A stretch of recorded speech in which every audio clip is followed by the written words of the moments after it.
Imagina só um conceito absolutamente aterrorizante. Um sistema invisível, totalmente sem falhas, que governa a própria realidade usando as ferramentas analíticas mais avançadas de gestão corporativa. Nada de robôs assassinos ou exércitos de um futuro distópico, não. Apenas processos perfeitamente auditados. Bom, vamos mergulhar direto nisso, porque hoje a nossa análise vai desvendar as engrenagens ocultas de Protocolo Vértice 2. Essa é uma obra incrível que pega aquelas metodologias de eficiência que a gente conhece bem e transforma tudo em puro terror existencial. A própria estética da obra já entrega muita coisa. É uma pegada limpa, estéril, altamente estruturada. A imagem de uma câmera com a lente vermelha brilhante bem no centro faz uma homenagem claríssima ao clássico HAL 900 e vem acompanhada daquele aviso tenso de monitoramento ativo. Mas, sendo bem sincero, o que realmente gela a espinha é o subtítulo. O sistema é perfeito, o erro é você. Isso já joga na nossa cara que não estamos lidando com uma máquina que simplesmente quebrou, mas sim com uma infraestrutura que funciona bem até demais. Para a nossa auditoria de hoje, o roteiro é o seguinte. Vamos dar uma olhada no conto de dois sistemas, entender a geometria do acaso, mapear os arquétipos de controle, passar pelos 12 estágios do colapso e, por fim, encarar a verdade existencial definitiva. Então vamos lá, começando com o nosso primeiro ponto. Um conto de dois sistemas, colocando o auto contra o protocolo Vértice.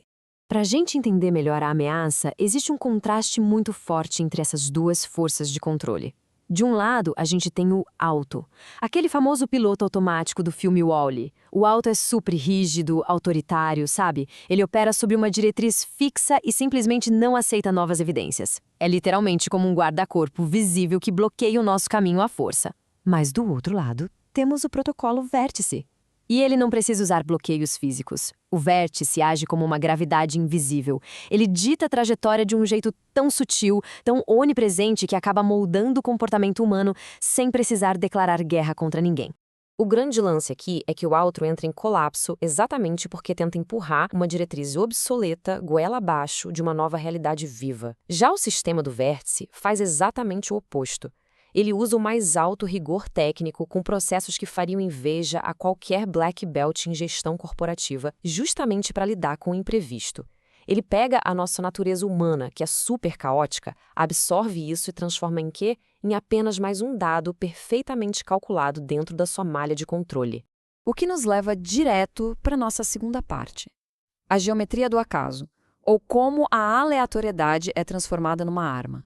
Como é que uma força tão abstrata assim consegue neutralizar um analista super experiente como o protagonista, o Fábio? Eles usam um conceito chamado drift, ou a geometria do acaso.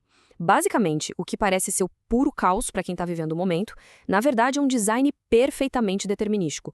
O sistema se antecipa à falha. Ele pega esse suposto acaso e orquestra tudo para isolar os elementos que estão ameaçando a ordem. E, em outras palavras, aquela derrapada na vida, pois é, ela já fazia parte do percurso planejado desde o início. Isso ilustra de um jeito brilhante a crueldade clínica do vértice. Presta atenção em como o sistema separa o Fábio da parceira dele, a Renata. É pura microgestão do desencontro. A gente está falando de 2 segundos a mais no semáforo, 3 segundos parados num andar vazio de elevador. São eventos tão triviais, mas que vão expandindo o espaço de tempo entre os personagens até que um encontro entre eles seja estatisticamente impossível. E o negócio vai tão longe que culmina na manipulação de um exame de saúde para dar um falso positivo exatamente na hora necessária para forçar o fim do relacionamento. É exclusão por redundância pura. Fica muito claro que esse isolamento cirúrgico destrói a simultaneidade emocional de uma forma muito mais devastadora do que qualquer ataque físico. Avançando agora para a parte 3, os arquétipos de controle e a matriz filosófica por trás disso tudo.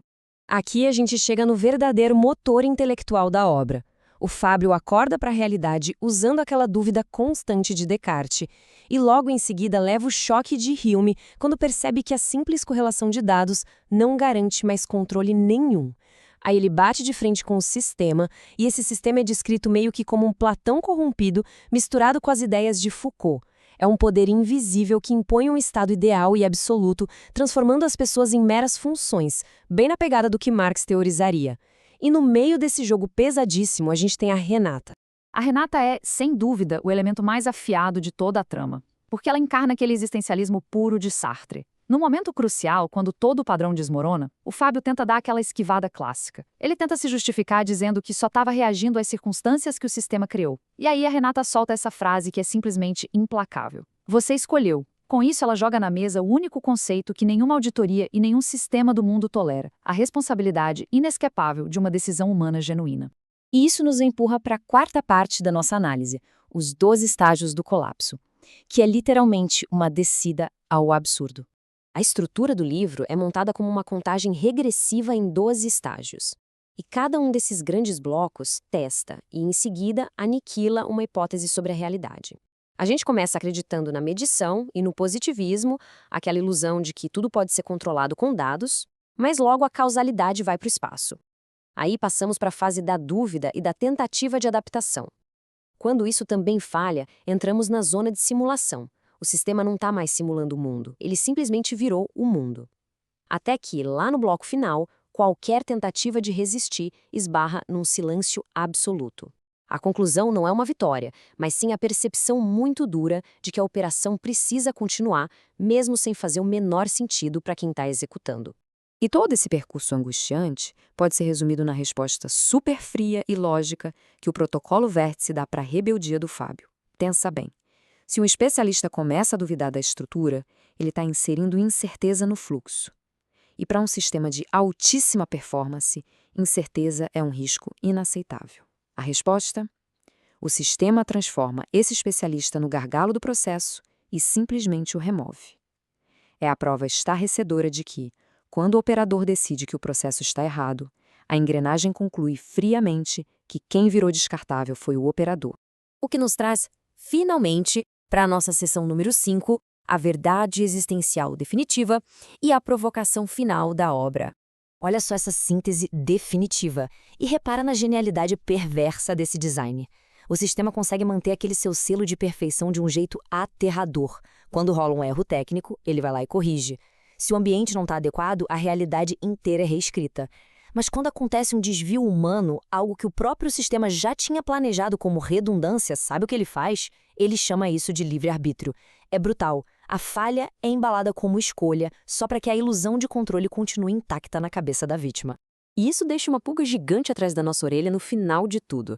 Depois de acompanhar essas engrenagens impecáveis de Protocolo Vértice 2, a gente é forçado a olhar para esse nosso próprio mundo otimizado de um jeito muito diferente.